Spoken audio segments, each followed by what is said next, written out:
je vais faire un live sur qui suis-je. Alors ça, c'est une question un peu compliquée parce que on a beaucoup d'a priori en fait. C'est d'a priori sur ce que l'on est. Et on vit dans une société qui n'encourage pas en fait la recherche de soi et la compréhension de qui nous sommes en fait. C'est complètement passé sous le silence. T'es petit, on t'attribue un nom, un prénom, on dit que t'es un être humain. On va tout de suite nommer beaucoup par ta couleur de peau, ta sexualité, ta religion, tes conditions sociales en fait, ton niveau dans la société. Là, t'es riche, t'es pauvre, t'es des parents pauvres ou riches. Par si t'es fort à l'école ou pas, si t'es fort en sport ou pas. Enfin, on définit l'être humain en fait par tout un tas de paramètres extérieurs en fait. On assume que c'est complètement évident qui tu es. C'est vraiment pas l'objet d'une question. La question c'est qu'est-ce que tu vas devenir dans la société. Donc tu es dans un système en fait qui ne t'encourage pas à t'interroger, de poser la question qui suit. Donc tu vas gober tout un tas d'informations qui te sont prémâchées, qui te sont données, sur lesquelles le questionnement n'a pas lieu.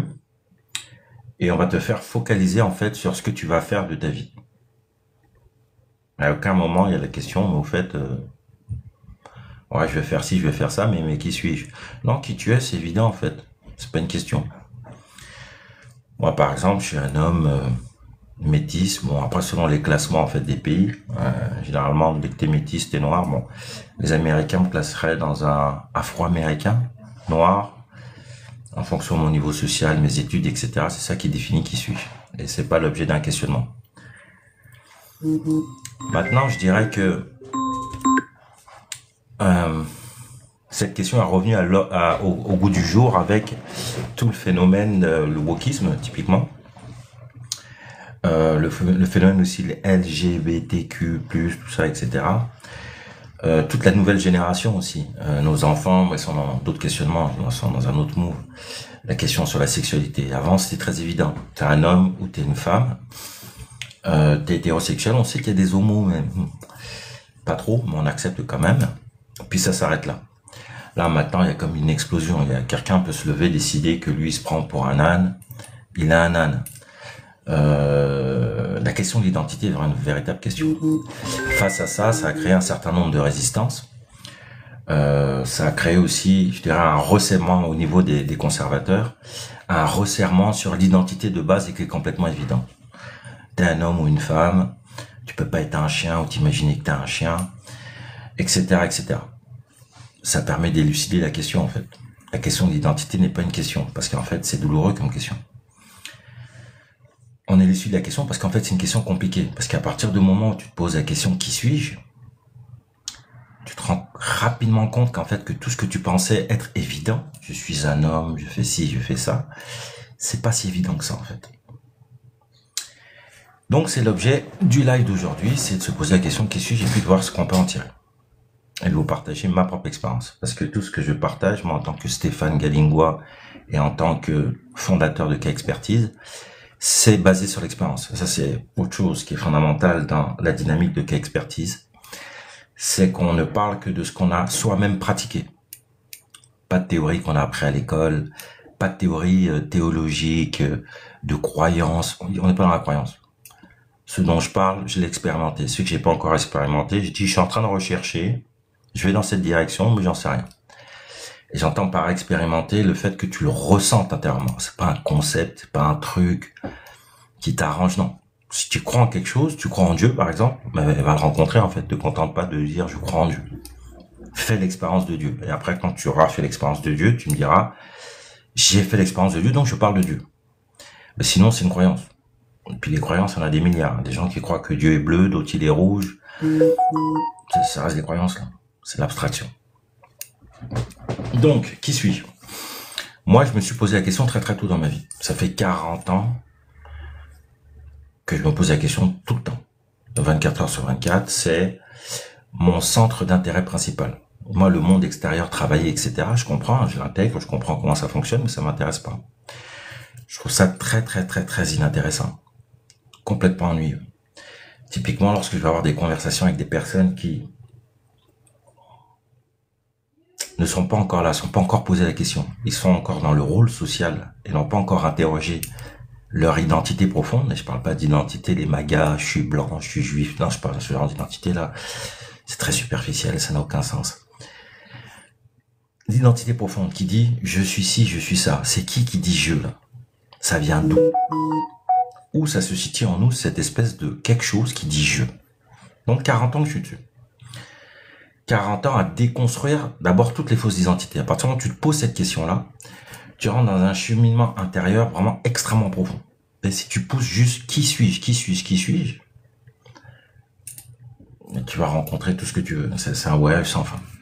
Et donc, K-Expertise, c'est ça cette dynamique. Tu travailles toujours, peu importe ce que tu fais. Tu es en train de gagner ton argent pour payer tes factures, tu parles à tes enfants, tu parles à ta copine, ton mariage, t'es plus jeune, tu joues au foot, peu importe ce que tu fais.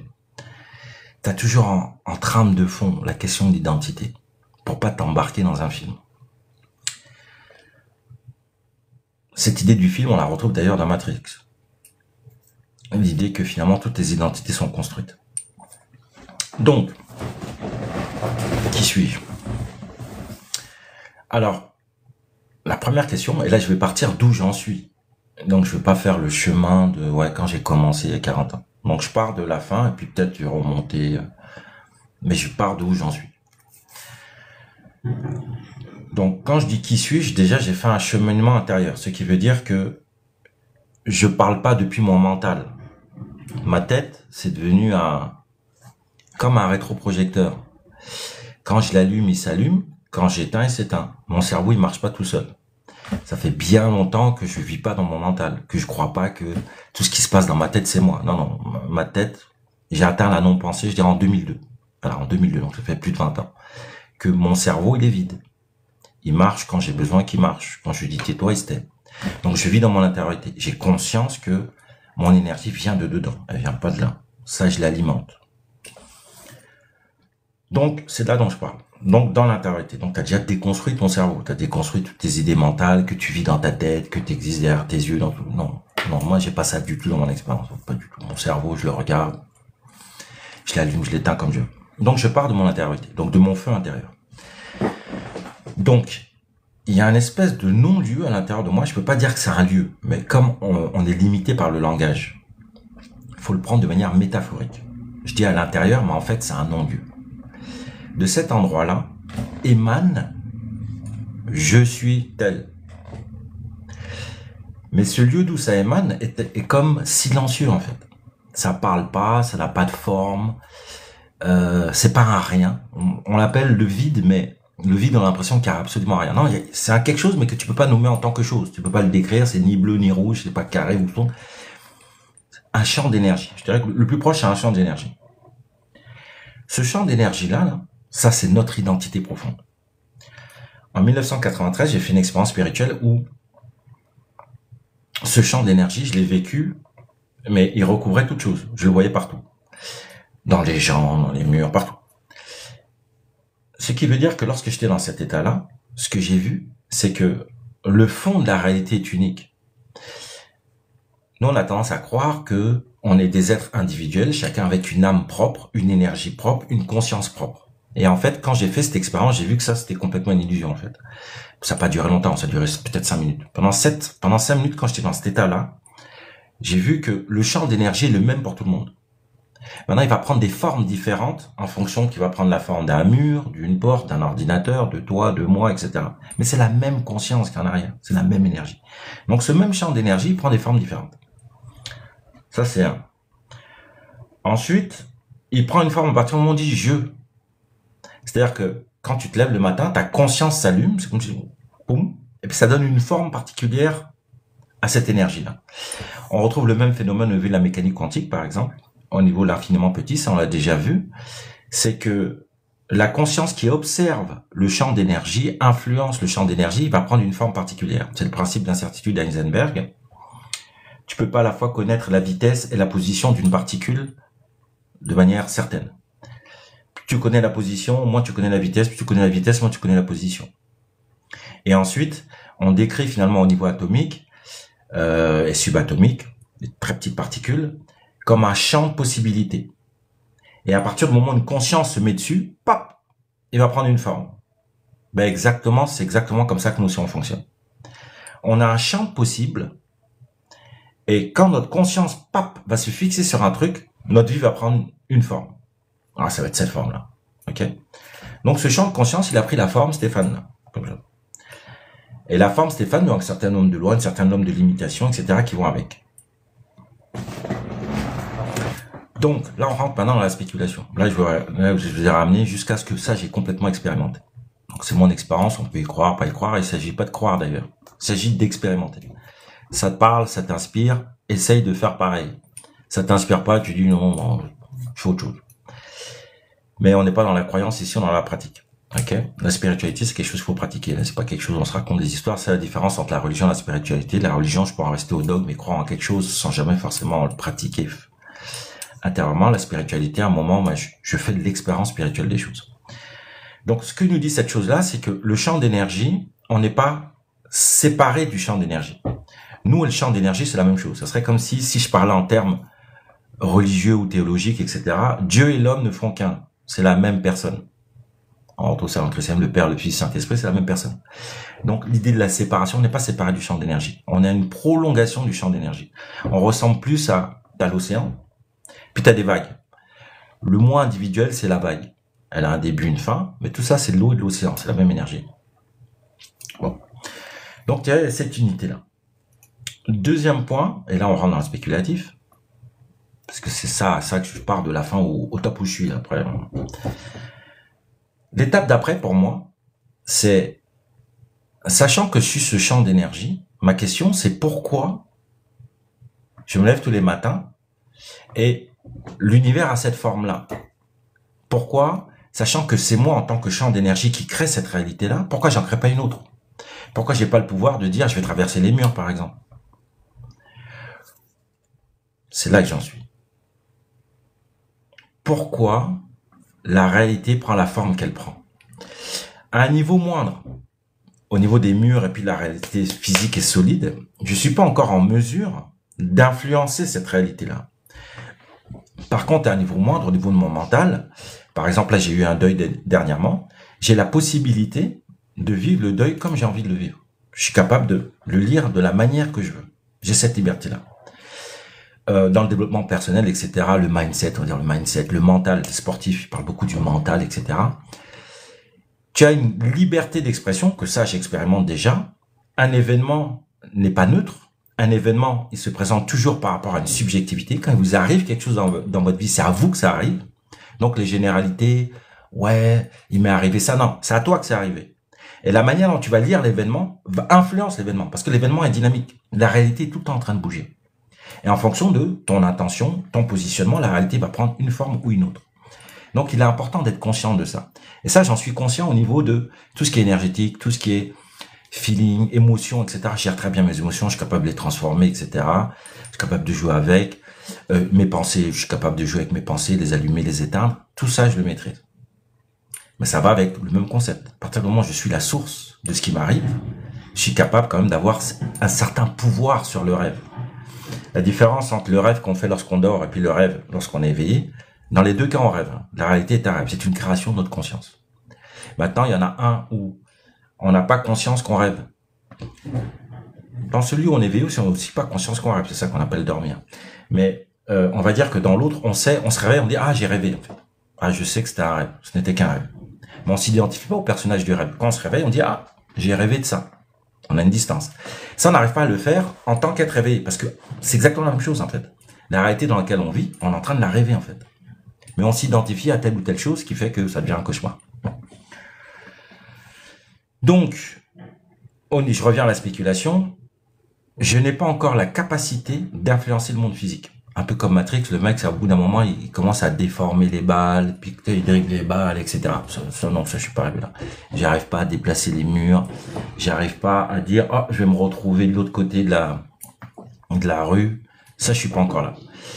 Mais je vois pas pourquoi ce serait impossible, en fait.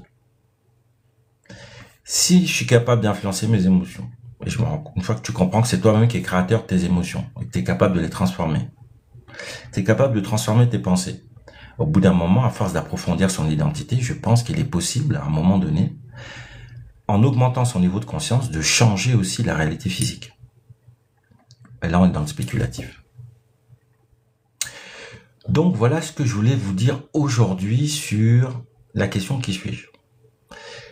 Je vous encourage grandement, ceux qui me suivent, pour qu'à expertise, c'est qu'ils ont déjà une certaine sensibilité, qui commencent déjà à se dire, ouais, le monde tel qu'il est, ça commence à être un peu fatigant. Donc, c'est pour ça qu'ils commencent à avoir une certaine entente. Donc, pour ceux qui me suivent, je vous encourage véritablement à vous interroger sur votre identité. C'est vraiment une boussole, c'est Béatrice, c'est la Béatrice de Dante, là. C'est votre Béatrice, là. C'est votre fil rouge, c'est votre guide, c'est votre étoile du Nord, en fait. Toujours approfondir qui suis-je. Et plus vous allez approfondir qui suis-je, plus vous allez vous désidentifier du rôle que votre propre conscience vous fait jouer, à laquelle vous identifiez. Plus vous serez libre, plus vous serez heureux. Tout ça, c'est le pari de Kaspertive. Pas obligé de me croire. Et plus vous arriverez pour moi à des états de conscience qui sont merveilleux, en fait. On est capable de créer des choses incroyables. On était capable de créer cette réalité. Je pense qu'on peut en créer d'autres. Beaucoup plus merveilleuses. Un monde où il n'y aurait pas de guerre, un monde, etc. Mais tout ça, ça devient c'est le mindset, en fait. Il faut qu'on change la conscience qu'on a de nous-mêmes si on veut pouvoir changer le monde. Donc, si on change la conscience qu'on a de nous-mêmes, plus on approfondit la compréhension qu'on a de nous-mêmes, plus on se met en capacité de transformer les choses dans le monde. Parce que tout ça, c'est qu'un jeu de la conscience, en fait. Merci pour votre temps, merci pour les cœurs. J'ai vu beaucoup de cœurs aujourd'hui. Hein. Bon, mon 3e live, j'apprends toujours à faire des lives, là.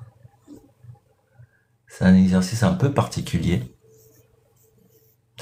Et j'espère que nous serons de plus en plus nombreux à prendre conscience de qui nous sommes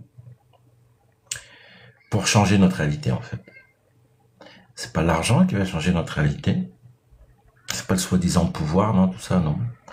C'est véritablement, pour moi, la conscience que nous avons de nous-mêmes. Plus elle sera grande, plus nous prendrons conscience des pouvoirs gigantesques qui sont à notre disposition, en fait. Nous sommes des créateurs d'univers. Merci et à très bientôt. Je vous embrasse.